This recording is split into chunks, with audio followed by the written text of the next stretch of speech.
As promised, here we are at the City Hall with our Mayor Mike Spano. Once again, periodically we call you up, ask for an interview, so you can give us an update on what's going on in your city. Thank you, Mayor, for taking the time and for sitting with us. Mayor, I wanted to start about certain things, but I'm going to do the reverse. There is something going on in the nation, okay? About social injustice, about escalation of issues involving police officers. And if it wasn't for those cameras, okay, we would probably never know what really happened. But your city, our city, it's a city that can set an example for many, because things like that don't happen. I'm not saying that escalations that sometimes can be reduced on our city could not be de-escalated. Right. Okay? So, but we've been lucky enough that in our city something like that did not happen yet. Well, it wasn't that long ago, again, that Yonkers was under a Department of Justice investigation. I was brand new there then, and when the Department of Justice said, we're investigating your town for being aggressive, for maybe having a system of racism in place in policing. And that's what Yonkers was under investigation for. And I was a brand new mayor, and we were faced with the possibility of losing control of this department. We were faced with the possibility of having a court monitor put in. We were faced with the possibility of signing a consent decree. And this was all something, when we think about it, it happened 40 years ago when Yonkers was forced into a dual desegregation order, their schools and their communities. And I wasn't going to have that. I wasn't going to have us go down that same path of defiance. Instead, I worked with the Department of Justice. Brought in our police department, brought in our unions, brought in community leaders, and over 5 years, we worked on making 100 different changes to our department. 100 different changes to our department. Some of them like simple things, like name tags. So it's not just a badge, but there's a name tag there. Some of it was our canine dogs. Instead of what they call grab and tear, it's grab and hold, right? Or eliminating the chokehold.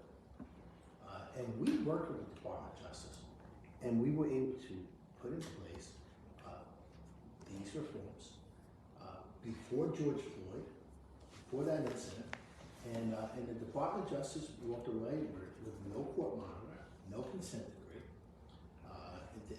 and they said yes, department they thought was somewhat aggressive, but they didn't feel it was racist, and they felt that that department would benefit by the changes and reforms that we made, and they worked with us, and we had an agreement, and that's where we are. And so, what did we see happen? Well, in that period of time, crime was down over 40%, and in that period of time, complaints against our officers were down. I believe, I'll make sure I get the number right for you, but it was close to 80%. And so here we showed the world that here in Yonkers, New York, we could have a better approach. We had a police department that could work hand in glove with the community. We had a police department that could reduce crime at the same time. We had a police department that we would see less complaints against our officers, because they're not out there, being aggressive just to be aggressive. They're out there actually, enforcing the law, working with the community, and making it work.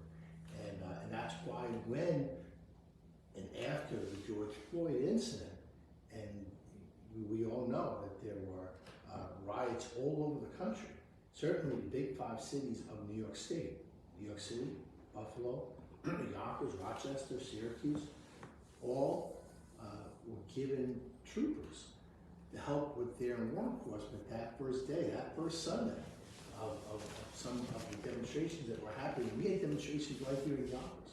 Matter of fact, I think we had 7 demonstrations in total. And we didn't have an incident.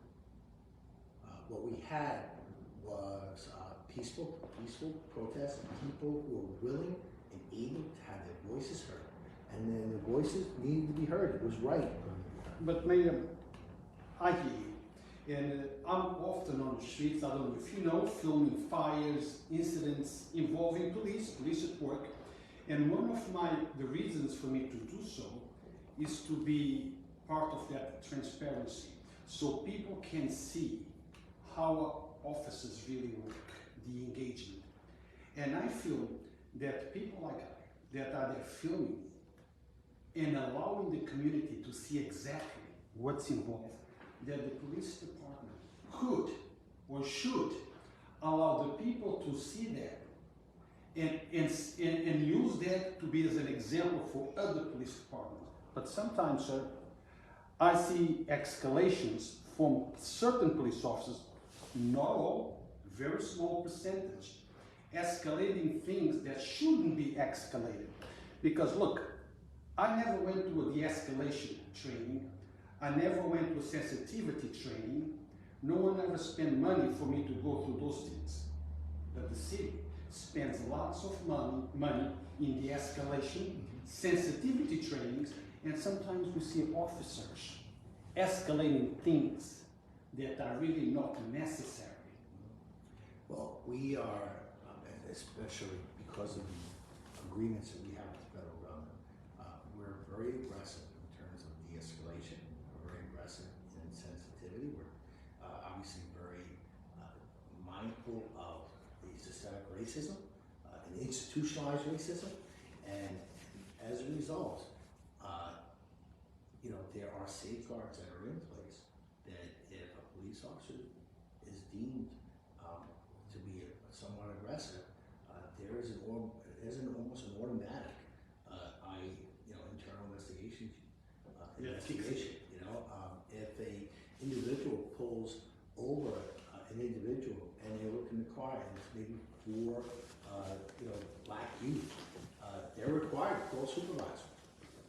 And so we have, and if there are incidents where there is force used, again, we are required to do notification and required to do investigations that we've agreed to with the Department of Justice, and that's why we see that I'm kind of, I don't want to discount what you're saying, because certainly what you're saying is something that we have to always watch. But you don't need to discount what I'm saying.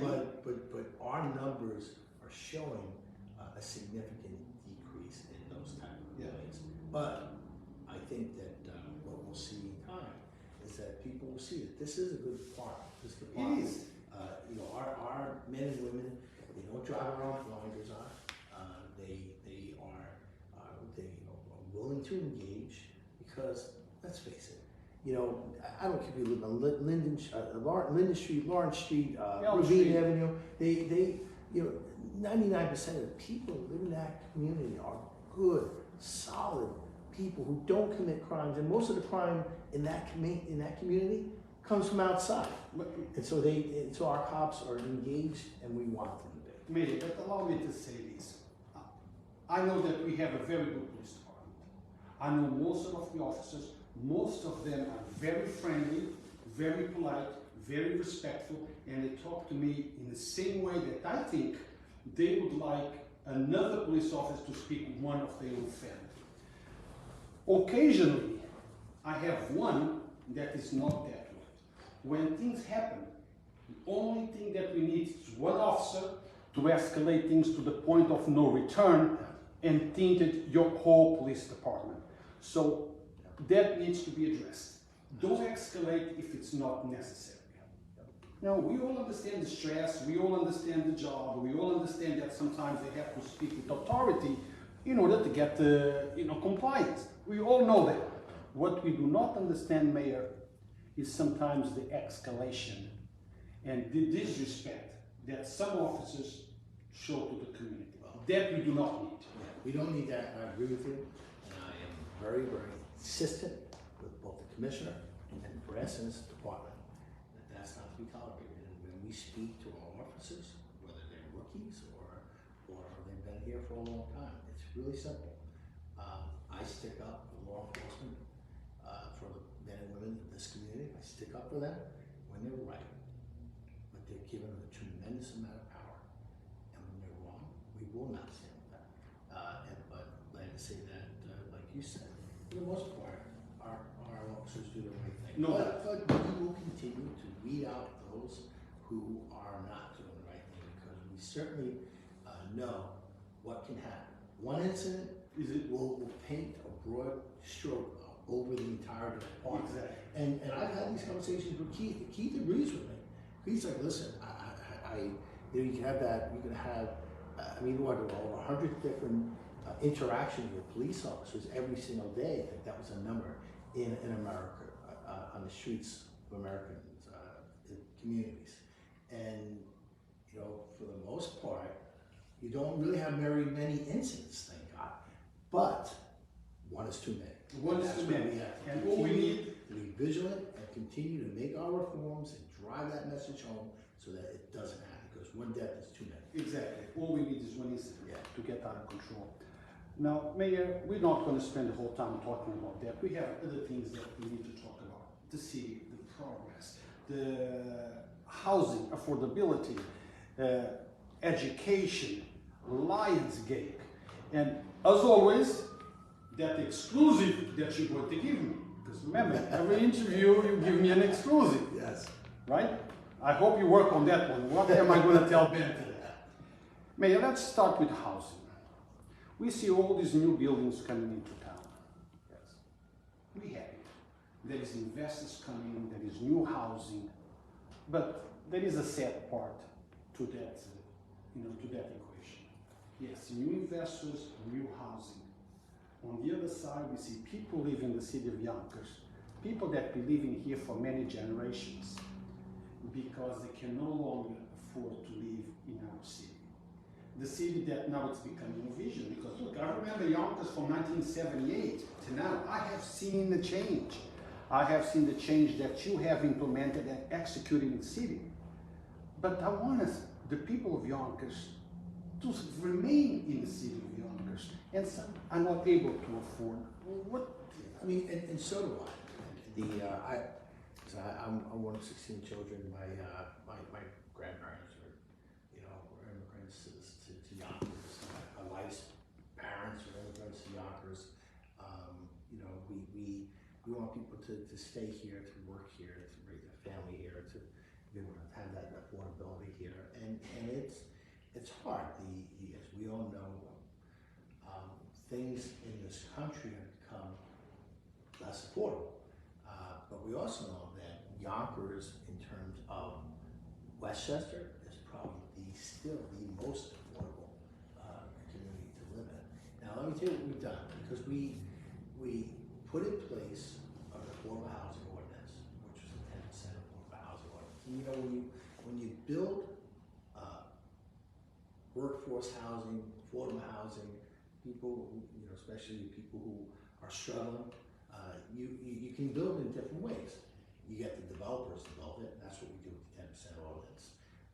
We get the federal government, the state government, and the city, the local government, to subsidize, especially through not-for-profits like West Ham and all, and using shelter rents, we're able to promote the building of new units. And so, out of the 12,500 new units that we authorized in Yonkers, so that's a pretty significant number. Nearly 3,000 of those units are affordable, and that was important to us. And that's 20%, about 20%. Maybe somebody will check the math to me if I'm right, but we're in the neighborhood of 20%. And so, and that's good for us. We're exceeding our own affordable housing ordinance using many of the different tools, whether it be tax credits or outright federal dollars or state dollars, or like I said, we're using our own IDA to offer incentives to companies to build this type of housing. But we also went a step further. We took Macy, our municipal housing authority, And we entered into agreements with not-for-profits using state and federal money and local tax breaks, IDA, because I know a lot of people will bring up IDA, sure, local IDA, and we rebuilt all 2,000 units of municipal housing. All 2,000 units, the only city in New York to completely rebuild its affordable housing stock. And what did we do? Well, you know what? We know that there are people who are moving into nice, shiny new places on the waterfront, you know, where they got beautiful amenities and they got air conditioners and dishwashers and you know, microwaves and all the things that you know, that we kind of take for granted sometimes that you didn't find in our municipal housing. And where we could, we rebuilt every unit, rebuilt the amenities, the bathrooms, the windows, the heating systems, dishwashers where we could, microwaves where we could, air conditioning where we could, rooftop amenities where we could. The new units we just did on Woburn Avenue, it now has a rooftop amenity, which is much of what the new housing has. And so, and we did that because we wanted to make sure that when the tide went up in the harbor, all the boats went up with it, and we were able to give a benefit to those who've lived here for generations. And so when we tore down Mulford Gardens, you know, we had to make available to the residents enhanced vouchers so that they could move away, and then they were given the first option when they moved back. And most moved back, some didn't, but most did. And these are the type of things that we do. Is it perfect? It's never going to be perfect. But I will say this, as expensive as things have gotten, and that is a nationwide problem, it's something the federal government has to do more to help us with, we still are the most affordable deal in Westchester. You know, I always say that there is always room for improvement. Nothing is ever perfect, but there is always room for improvement as long as we know what those imperfections might be. Now, Mayor, let's talk about something that you always talk about, and you talk about with pride. Education, graduation rates, money that is coming into Yonkers for the education aid. Let's talk about the local aid to education, that it's coming in, already came in, how happy, what that's going to be dedicated to, what is in the plans, anything that you want the people of Yonkers to know. Well, listen, you know, one thing that I take pride in is the fact that we focus, really focus hard on education. Previous administrations have always taken a position.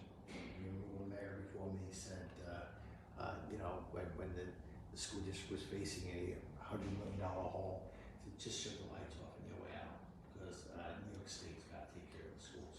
And, you know, that was something that I said right from the onset. Kids and our schools are our schools. It's our responsibility. And we're going to hold Albany accountable. We're going to hold Washington accountable the best we can. But at the end of the day, we're going to make it work.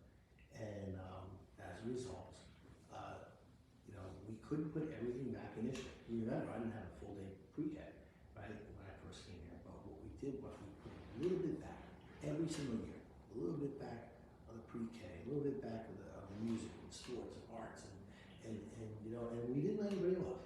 Even if it's $55 million issue the Board of Education had under Dr. Perazio. Remember, we refused to talk about layoffs because why? Because we were going to go to Albany, we were going to have a plan.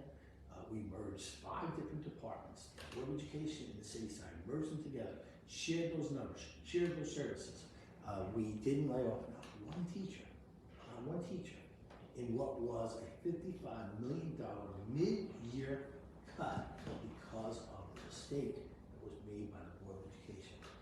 We never, because I never want to be in a position where the residents of the city look at a problem and go, wow, my elected failed us and we can't solve this problem. I was very quick to say then that we're not going to talk about how we put the $55 million hole in terms of layoffs. What we're going to talk about is our advocacy efforts to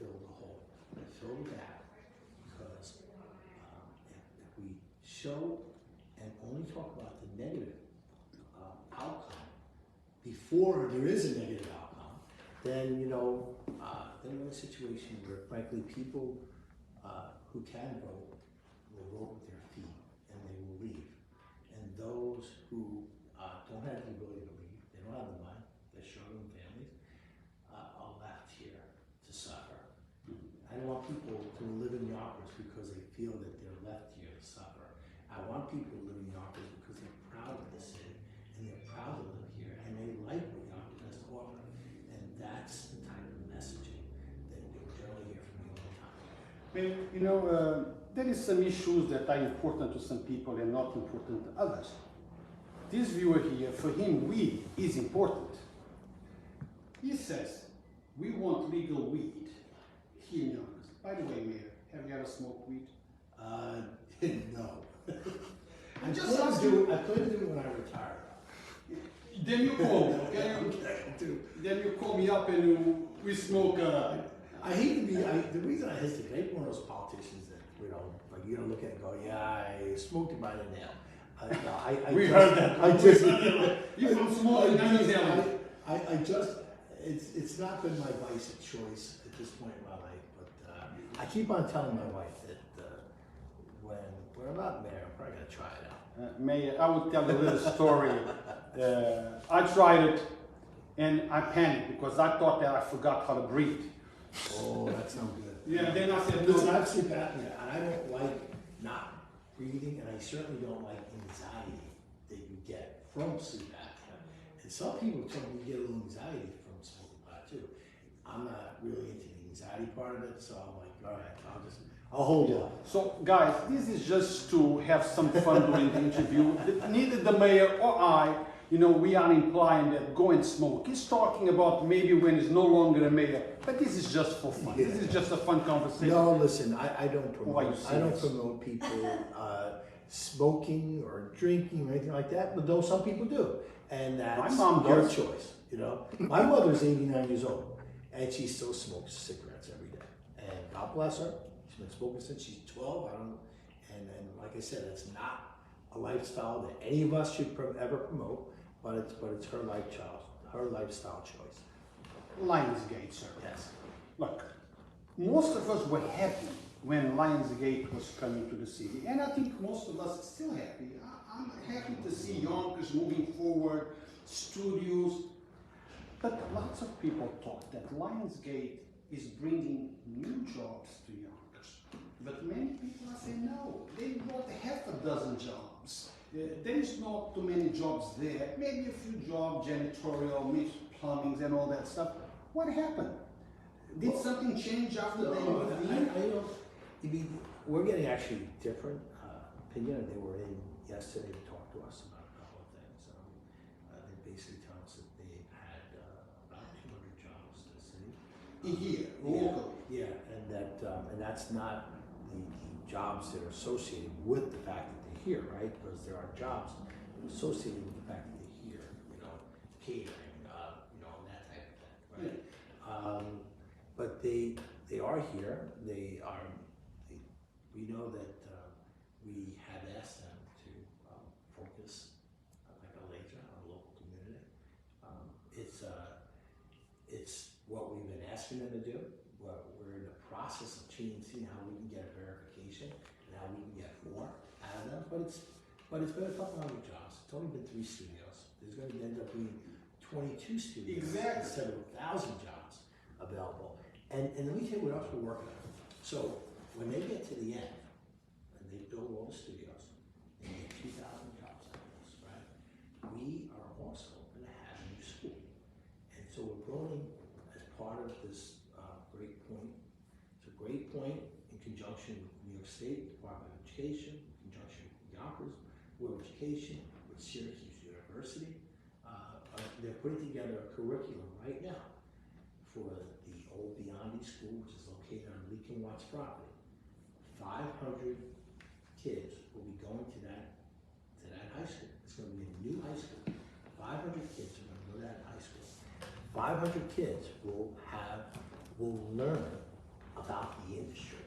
They will learn. The film industry you talking about? Yes, so they'll learn how to film, they'll learn how to edit, they'll learn, you know, how to direct. They will learn the entire system. And 75 kids a year are going to graduate that school and have the ability to earn $100,000 a year. That school will be up and running in 2 years. And so, and this is going to be, it's just going to be huge because, you know, when you look at the film industry, when you look at that industry, it's probably not nearly as diverse as it ought to be. But when you have a school that will be right in the middle of all the great things that are happening, you know, we're going to get more than Lionsgate there. We're going to get other studios, studios that I can't talk about, but we're going to get other studios there. And they're in our urban center teaching our kids, and then our kids are going to take part in those 2,000 jobs because they're going to be the most readily available, newly trained, and they will know everything they need to know about that industry because they're going to be here. I mean, this school that we're going to have will have a film studio as actually part of the school. So we're excited about it. So this is nothing yet. Just wait. You know, there is more studios coming in. Look at the effect. The industry is coming in. Many more jobs are going to open up. So there is a bright future here in Yonkers, and we see how Yonkers is improving. Now, Mayor, I love interviews with you, but there is always the other side that I hate or dislike. Let me not just say hate. Dislike of the interviews with you is that you speak and you are so easy to engage with that I lose track of the conversation. When it's time to end, it feels like we just started. Right. Well, if we can we go back to the weed conversation? Because there was a point that I wanted to throw out there. You know, New York State has been slow to promulgate the rules on weed sales. And as a result, we have here across the state, definitely here in Yonkers, we have local stores that are selling weed unlicensed. Unlicensed directly next door to liquor stores, next door to bars, too close to schools, you know, to right across from bus stops where kids can get off and have readily access. And so, you know, so while I support, as mayor, I supported legalization of marijuana, I implore to New York State that it has to be done so with the regulations that we have in place for alcohol. I mean, right now, if you get pulled over and you're a teenager and everyone in the car is drinking a beer, but you're not and you're the driver, it doesn't matter. You're going to get charged the way they're going to get charged because we're trying to discourage young people from drinking and driving. Under these laws and the way they're all set up now, you could be smoking pot, and everyone in the back seat could be smoking pot. As long as I'm not smoking pot, I'm in the front seat. I'm good. But you're inhaling it. Right, but you're inhaling it, and you are impaired. So these, and there's that, and then there's selling product that you ought not to be selling because it's unlicensed. Maybe selling product to somebody, to a kid that you shouldn't be allowed to have. You know, or someone who isn't old enough to make that decision yet. So you want to say within the regulations. We have to have the regulations. Because then there's responsible business owners who regulate themselves because they have a license that they could potentially lose. If there's no license, because there's no regulation, and it's slow to happen, then people are going to do things irresponsibly, and that's not good for our city. Okay. Well, Mayor, I know that we have to conclude, so I just have one more question. The election. You run. You told me that you weren't. I knew that you were because I could feel the vibration, I could hear the demand, I could hear the people. I know that this is not something that we should be talking about it now. So very likely, yes. Yeah. Tell us about your vision for the future. I have every intention of running for re-election, and my announcement will come the way it's supposed to come. But I'm going to run, and I just want to, like I said, when you do it the proper way, get it out there, you have your press conference, you do your video, and do all the good stuff. At the end of the day, my record as mayor will be the issue in this campaign. And will people believe that we've done in the past is indicative of what we can continue to do in the future.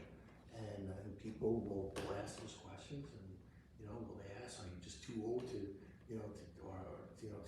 to go on, or should we get new blood and somebody different? And that'll be the choice. That's why there's term limits every 4 years. People are given the chance to either keep who they have in office or come up with somebody new. I'm hopeful that they'll choose me. I feel that there's a lot of work to do. NGN is going to go full gaming, and I want to make sure that I'm a part of that, because there are so many wrinkles involved in that effort in terms of what we're going to get in jobs, in terms of what the community benefits package is going to be, in terms of what we're going to get in aid goes to our schools, and now we have to wrestle with the county for part of that money, which we never had to do before. Now under the new state law that they passed, we have to wrestle with those guys. I don't want to wrestle with those guys. I want Yonkers to get it all, but we'll have to negotiate. There's lots. It's Lionsgate, and then of course continue the progress for the city. I'm excited about it. I feel I can do a great job. And you've been working on that for a few years, so we want to see you crossing that line and delivering the product. You have a fan here, and he told me already a couple times, say hello to the mayor for me. This comes from John Van Nostrum. Oh, sure. It says, please we were kids together. Oh, you grew up together? Tell him I said hi. So John, I did say hi. Guys, thank you for watching. The mayor has other commitments. I wish I could stay here a few more, maybe 45 minutes talking, asking questions, let you engage. But you know how things work. The mayor has other commitments. We're thankful to you for taking the time, and hopefully we will talk soon again. I will reach out to your admin, to your team, and see when can we have the next interview. Mayor, thank you very much always for making yourself available. Guys, thank you always for watching. Don't forget to support Yonkers Voice by asking your family, your friends to join our Facebook page, Instagram, and YouTube channel. That's one way to support Yonkers Voice. We are focused on things that really matter. We're not interested in the nonsense stuff. This is what matters. This is what you need to know. Thank you once again, and until next time.